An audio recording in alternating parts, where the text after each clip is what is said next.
মহিলা উদ্যমিতা অভিযান প্রকল্পের হিতাধিকারীদের চেক বিতরণ অনুষ্ঠানে যোগ দিতে মুখ্যমন্ত্রী ডা হিমন্ত বিশ্ব শর্মা শুক্রবার রামকৃষ্ণনগরে উপস্থিত হন।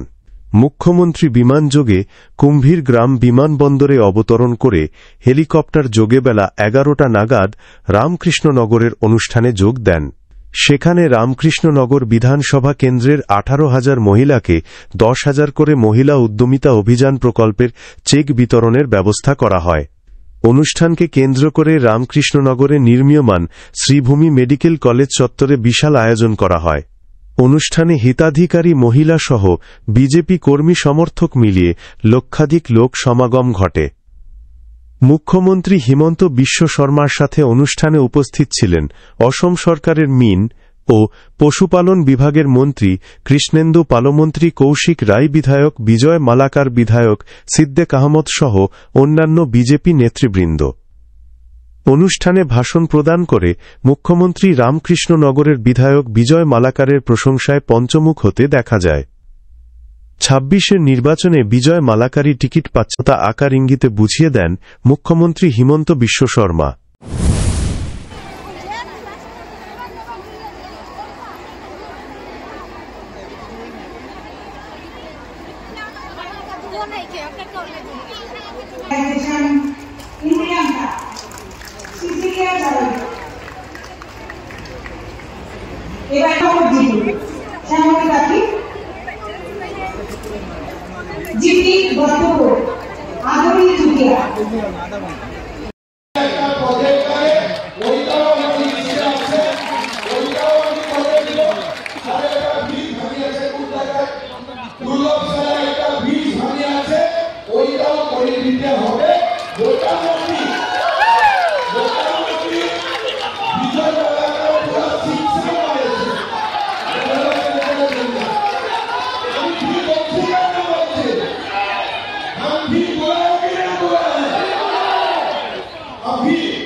सेल्फ हेल्प ग्रुपेर साथे इनवॉल्व